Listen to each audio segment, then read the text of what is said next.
Mesdames et messieurs, bienvenue sur Actu Africa 24, la chaîne qui décrypte l'actualité politique africaine sans tabou. Avant de commencer, prenez un instant.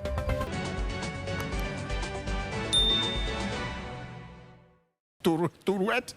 Et donc, nous sommes bel et bien surpris de certaines nominations, mais des surprises agréables, je le précise. C'est le cas, par exemple, de certains entrants, tels que l'ancien DG du port autonome d'Abidjan, M. Niassié, qui est désormais le ministre de l'infrastructure et de l'entretien routier. Vous avez également M. Djibril Ouattara. M. Djibril Ouattara, pour ceux qui ne le connaissent pas, est l'ancien directeur général de MTN Côte d'Ivoire, pour ne pas citer cette entreprise. Alors, il est désormais... Les rotations ont suivi comme d'habitude. Le ministre Ouattara, l'ancien DG de MTN Côte d'Ivoire, qui rentre. M. Jean-Louis Moulot, qui rentre. M. Bernard Kini Komoué, qui... Vous parliez d'un ministre Ouattara, lequel? Djibril Ouattara, okay, c'est de lui que je parlais, tout à fait, voilà. Ministre de la Transition numérique et de l'Innovation. Voilà, c'est un nouveau. Le ministre Adjé Silas, qui était ministre délégué, aujourd'hui les ministres, je dirais à temps plein, ministre des Sports. Il n'a plus le cadre de vie qui a été détaché.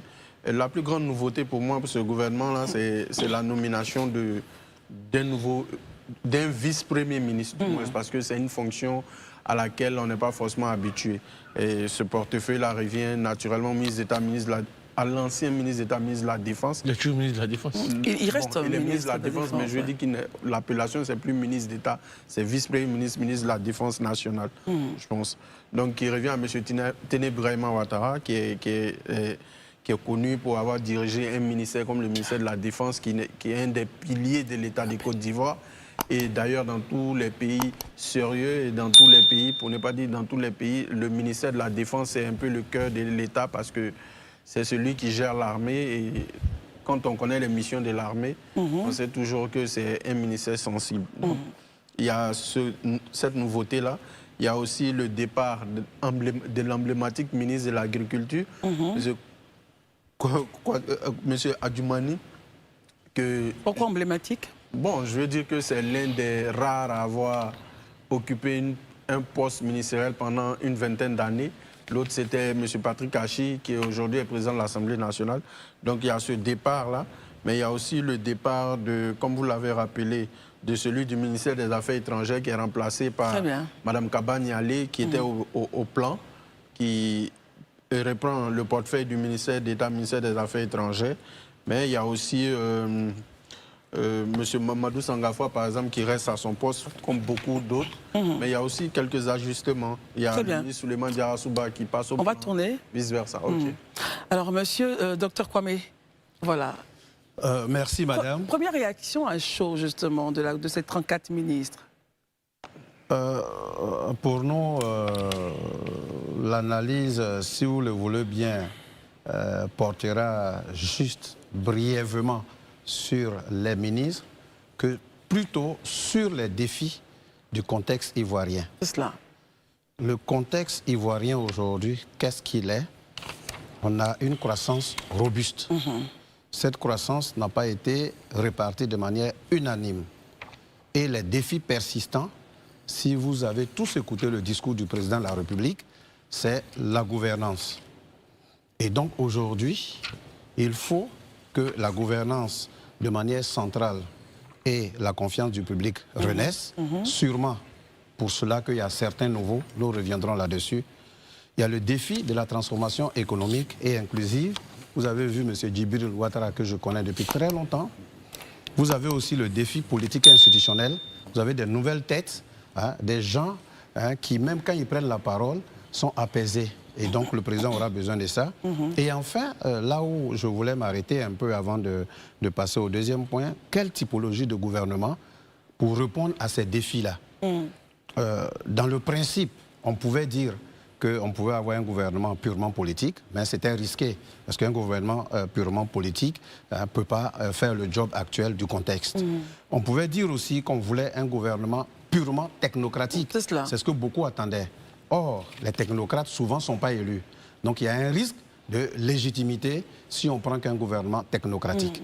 Et aujourd'hui, même si j'ai eu la liste il n'y a pas longtemps, je constate qu'il y a des personnalités qui sont technocratiques, d'autres sont élus, et je pense que c'est ce qu'il faut pour la Côte d'Ivoire, pour le défi actuel. Ça, c'est mes premiers mots. On pourra revenir. Bien sûr, on reviendra là-dessus. Voilà. Herman, c'est notre premier tour de table. Herman, bon, déjà, regardons un peu on regarde, il n'y a pas grand changement. Hein. Certains d'ailleurs l'ont dit. Il y a 5 femmes. Bon, j'aurais peut-être aimé voir une bonne le nombre de femmes augmenté, une bonne représentation des femmes. Je pense que 34 ministres, c'est un peu pléthorique pour un gouvernement. Mais je constate que ce gouvernement-là, certainement, c'est pour dans la continuité. Donc, parce qu'il n'y a pas de visage nombreux. Mon coup de cœur, hein, ça reste ce grand combattant de l'environnement. Quelqu'un qui est au fait, M. Abou Bamba, qui était jusque-là conseiller du président, coordonnateur de Abidjan Programme Legacy, qui maîtrise les questions de l'environnement, les nouveaux défis, notamment la transition écologique, l'économie circulaire et autres, qui rentrent. On a eu à la voir ici par plusieurs fois sur le sujet de l'environnement. Il a eu un bon CV en plus de cela et une expérience dans plusieurs institutions internationales. Je pense qu'à ce niveau-là, au niveau de l'environnement, on a quelqu'un vraiment qui... C'est votre coup de cœur. C'est mon coup de cœur. Ça je le dis. Et net, je ne suis pas surpris qu'il soit là. Parce que souvent, dans nos échanges, il dit qu'un jour tu as un ministre. Parce que tu maîtrises déjà. La question du remblayage, aujourd'hui, on en parle. C'est quelqu'un, malgré le fait qu'il soit proche du président, et ces questions-là, qui est très, très sensible à cela. Et qui n'aime pas le désordre au niveau de l'environnement. Et je pense qu'on a eu quelqu'un comme ça. Maintenant... je vois bien que les portefeuilles sensibles, notamment la construction et autres, on a changé, il y a eu une crise là-bas, on a changé, quoique M. Nabanye Koné va à un autre ministère important, mais il fallait quand même un 109 à ce ministère-là. Il y a Mme Anne Ouleto qui n'a pas... Qui reste à sa position. Par la petite crise, des agents de douane. Et puis, Dieu merci, on apprend au même moment, le lundi, le procès annoncé du jeune Jean-François Kouassi. Je pense que tout cela va permettre de remettre l'image quelque peu écornée par cette transition-là. Mais toujours est-il qu'elle est montée en grade, on pourrait dire numéro 3 après le Premier ministre, le vice-premier ministre et une femme qui vient à partir des ministres d'État. Et on en a 2. Il y a Mme Kabaniali également. Donc voilà mes premiers mots sur là. Il y a M. Mamadou Touré qui reste. Ça va nous surprendre si il quittait le gouvernement, vu on a reçu ici les animateurs de ces différents dossiers pour la jeunesse, les différentes directions générales, les gens qui connaissaient le dossier. Donc je pense que c'est aussi dans cet esprit de continuité-là. Très bien. Marius? J'ai une précision à faire en fait. Oui. Il a dit 5 femmes, il y a 6 femmes. 6 femmes, ah oui, pardon, c'est 6 femmes. Non, il disait qu'il voulait avoir peut-être une femme de plus. Non, il a dit qu'il a 5. Ah, ok. Très bien, c'est 6 femmes. Je compte rapidement, 1, 2, 3. C'est 6 femmes, Herman. Okay. Donc 6 femmes, oui. Dans tous les cas, 6 sur 34, il y a encore du chemin. Marius? Ce nouveau gouvernement, Begré Mambé 2, je pourrais dire, confirme une forte continuité de l'action gouvernementale et de la volonté du président de la République de ne plus peut-être laisser les dossiers traîner. Et donc, pour la plupart des postes ont été échangés ou même ont été légèrement remaniés. Et si vous prenez le cas, par exemple, de M. Bruno Nabanye Koné, qu'on connaissait à la construction. Il est maintenant à l'agriculture, développement rural et production vivrière. Voilà. Bon, certains rompu des dossiers administratifs. Ici, connaît en matière de gestion de portefeuille ministériel depuis des lustres. Il a été avec Laurent Gbagbo dans le gouvernement, différents gouvernements de Gbagbo, et il est encore là avec cet autre gouvernement Begré Mambé 2 pour sa compétence tout simplement. Vous avez également un ministre comme celui, comme M. Pierre Dimba, qui reste à son poste, qui ne bouge pas. Mais c'est tout simplement parce qu'on a connu d'énormes réformes en matière de santé. J'ai été moi-même celui qui est très souvent à clarifier bien la pensée des Ivoiriens sur les réformes au niveau du monde de la santé en Côte d'Ivoire, avec une multitude de centres de santé construits, un plateau technique de plus en plus alléchant qui amène les Ivoiriens à fréquenter de plus en plus leurs hôpitaux. D'ailleurs, hier, avant son avènement, il y avait beaucoup de plaintes sur les réseaux sociaux au niveau des services d'urgence. Et donc, de plus en plus, on n'entend plus trop ces plaintes parce qu'une touche particulière a été apportée par ce brillant ingénieur qui, hier, assurait la direction générale de la Géroute. Très bien. Et donc, nous ne sommes pas surpris qu'il a été reconduit. Souleymane Diarra-Souba, si je n'avais pas parlé de lui, on m'en voudrait parce que c'est le ministre de tutelle des associations de consommateurs. Il avait en charge le ministère du Commerce, de l'Industrie et de l'Artisanat. Il quitte ce poste pour désormais se retrouver dans un autre département ministériel. Eh bien, nous lui souhaitons très bon vent, mais avec lui, nous pouvons rappeler que nous avons obtenu pour la Côte d'Ivoire la loi sur la consommation. Et Très donc bien. aujourd'hui, avec le code de la consommation, eh bien, les consommateurs, individuellement ou collectivement, peuvent rester en justice contre des opérateurs économiques, contre même l'État. Et c'est à mettre à son compte. Ça a été vraiment des avancées majeures. Il y a eu une multitude comme ça d'avancées, mais il y a également le Comité national de lutte contre la vie chère Très bien, qui a été mis en place également par lui. Et puis, bon, on a un nouveau poste, Barry en parlait, de vice-premier ministre. Bon, on va voir à la lettre, et sinon, dans l'application, dans les prérogatives qui sont accordées à ce poste, à ce nouveau poste qui vient d'être créé, on va voir à l'œuvre le vice-premier ministre comment les choses vont se passer, lui qui détient toujours son poste de ministre de la Défense.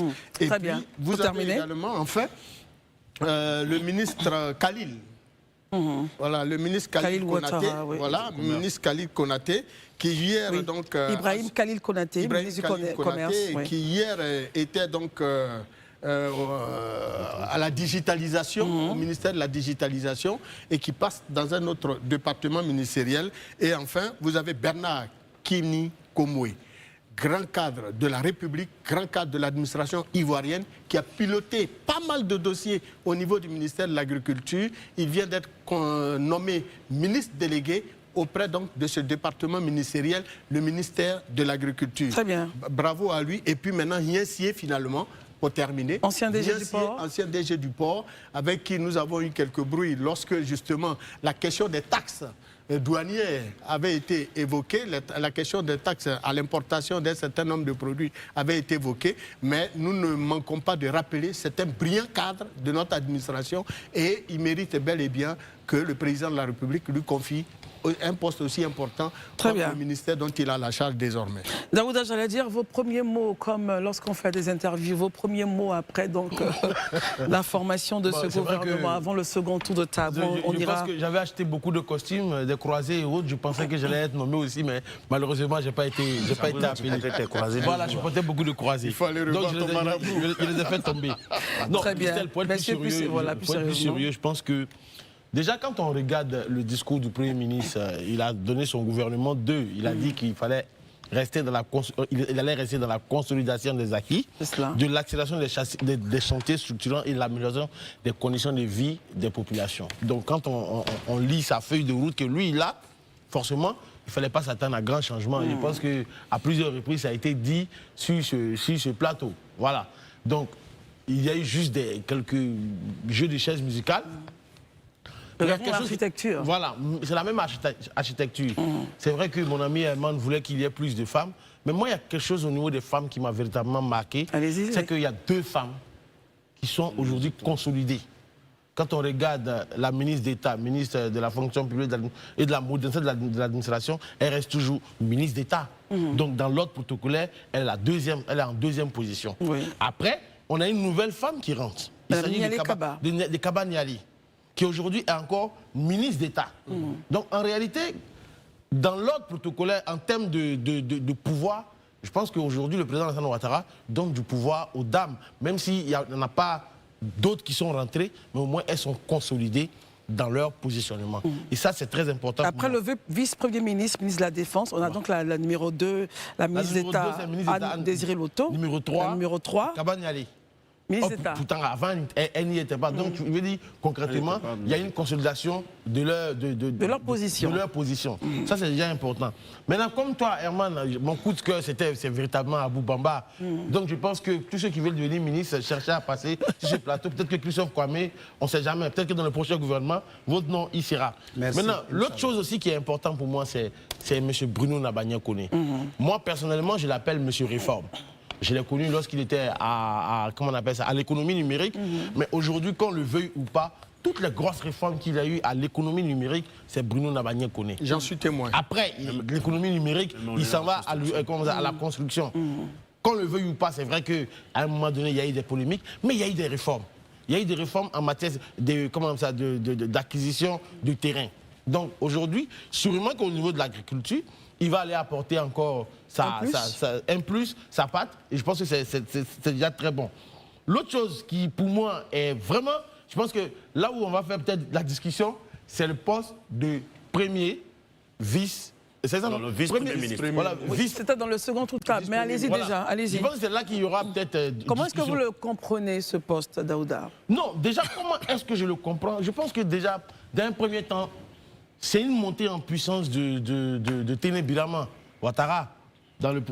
Parce que depuis les années 60, c'est la première fois que nous avons un vice-premier ministre. Ça n'avait jamais existé depuis les indépendances. Maintenant, quand Téné Birama Ouattara, en fait, c'est une figure aujourd'hui incontournable de la politique, de la scène politique ivoirienne.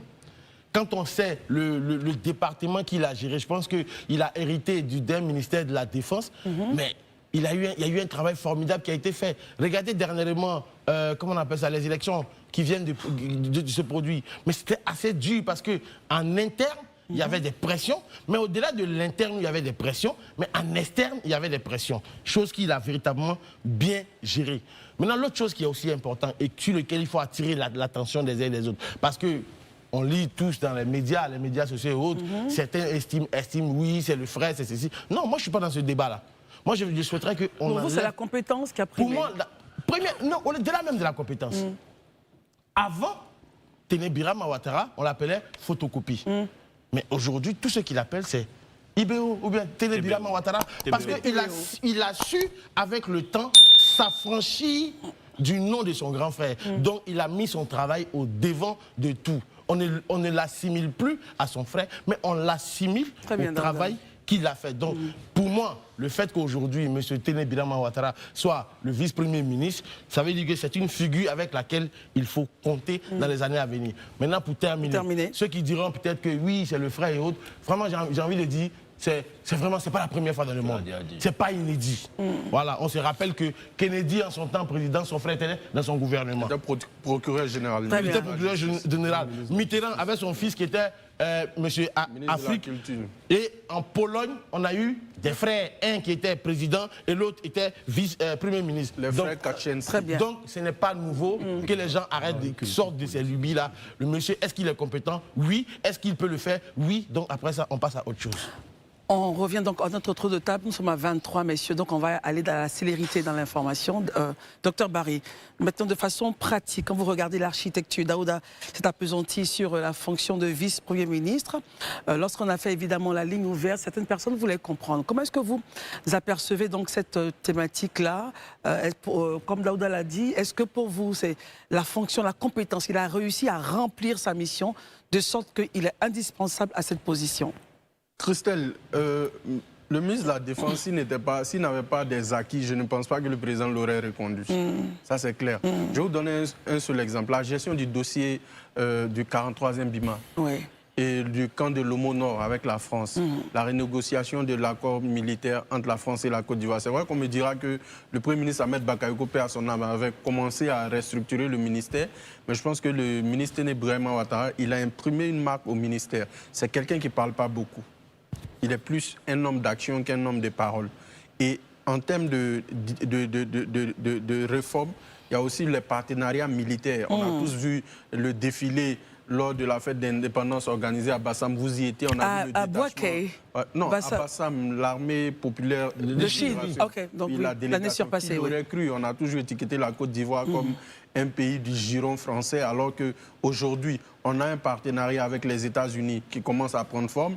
Des entreprises américaines de la défense s'installent en Côte d'Ivoire. Ça, c'est au compte du ministre de la Défense. Et la garde nationale de Pennsylvanie, qui, il y a quelques jours, a signé un partenariat avec l'état-major général des forces armées de Côte d'Ivoire. Tout ça, c'est à mettre au compte du ministère de la Défense nationale. Donc, il y a eu des acquis. On l'a vu à Istanbul, lors du salon de défense d'Istanbul, où il a négocié des partenariats avec la Turquie pour fournir la Côte d'Ivoire en drone.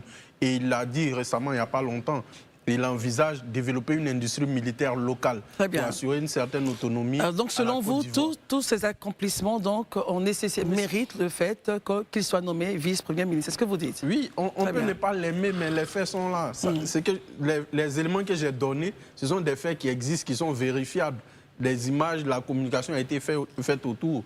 Donc ça, ce sont des acquis. Ce n'est pas des éloges qu'on lui fait, c'est ce qu'il a fait qu'on dit. Donc s'il n'avait pas les compétences, connaissant le président Ouattara, quoi qu'il lui était son frère, je pense qu'il l'aurait laissé sur le carreau. Très bien. Mais il le renforce parce que le monsieur a montré des dispositions quand même qui parlent à sa faveur. Docteur Kwame, regardons l'architecture maintenant. Merci madame. J'ai énuméré quelques ministères qui sont des ministères clés selon notre analyse. On a le ministère de l'économie et des finances, M. Adama Coulibaly, qui apparaît rarement dans les grands débats, sauf dans les débats de la gouvernance économique. Juste à côté, on a les mines, pétrole. Ensuite, nous avons le ministère de l'Agriculture, du Développement et des productions vivrières. Beaucoup n'ont pas vu pourquoi le président a nommé M. Koné Nabagné à ce poste. Allez-y. Aujourd'hui, les défis climatiques font que les pays commencent à avoir un gros problème de souveraineté alimentaire. Et si on est tous d'accord que ce monsieur est un réformiste, qu'il a bien travaillé, donc dans le principe, on ne devait même pas être surpris qu'il soit nommé à cette position-là. À cette position-là. Je crois que beaucoup de personnes ne travaillent pas sur la gouvernance environnementale et sociale, raison pour laquelle ils n'ont pas compris la stratégie de la nomination de M. Koné Bruno. Monsieur le ministre, Monsieur le vice-premier ministre, s'il vous plaît. Téné Brahima Ouattara, je voudrais indiquer, c'est vrai que 6 femmes, ça représente que 17,64% de représentation. Donc, si on estime que le taux institutionnel, constitutionnel, c'est 30%, il y a encore du travail à faire. Maintenant, pour revenir, ce n'est pas tant la qualité ou bien les capacités de l'homme de Téné Brahima que les gens évoquent quand ils se gênent un peu. C'est le fait qu'aujourd'hui, il était ministre d'État. Ministre de la Défense. Défense. Nous amène un nouveau concept. En quoi est-ce que ça enlevait le ministre d'État? C'est-à-dire que si on voulait le mettre juste après le Premier ministre, en quoi est-ce que le rang au niveau de l'ordre protocolaire, ministre d'État, ministre toujours de la Défense, juste après le Premier ministre, en quoi est-ce que ça gênait pour qu'on introduise un concept de vice-premier ministre dont aujourd'hui on ne sait pas, parce qu'il y a le Premier ministre qui coordonne l'action du gouvernement et il y a un vice-premier ministre. Est-ce qu'on est en train de le préparer pour être dans le futur le Premier ministre? Ou bien c'est le rendez-vous qui a été reporté?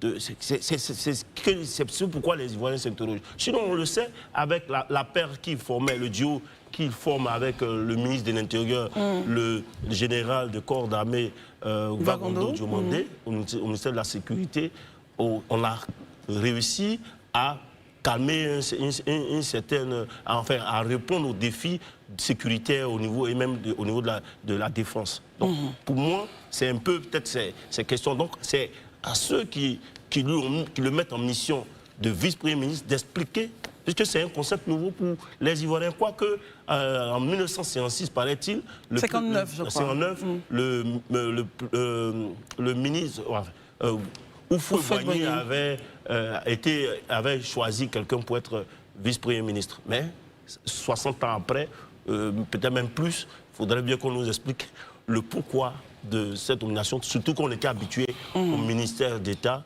et que ça ne dérangeait pas. Voilà. Très bien. Maintenant, je suis quand même heureux de retrouver des dames comme Belmont Dodo, comme... À la cohésion sociale, la solidarité, la lutte contre la pauvreté. Maria Toukone, à qui on donne le portefeuille de l'État et des entreprises publiques.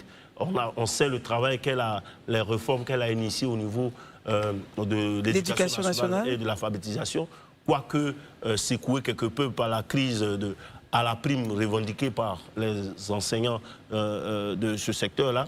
Donc voilà, je pense bien... Voilà, on oubliait quelqu'un, M. Nguessan Kofi. Oui. Si c'était Tout à fait, tout à fait. Lui, c'est aussi un de mes coups de cœur. Ministre de l'Éducation nationale. Il avait été, Élysée nous le rappelait tout le temps ici, il a été à l'INP, HB. Après de longues années de crise connues par cette institution d'excellence, il a réussi à réformer. À redresser l'école. À redresser cette école-là. On lui a confié le ministère de l'enseignement technique de la formation professionnelle. On a vu le travail qu'il fait aujourd'hui.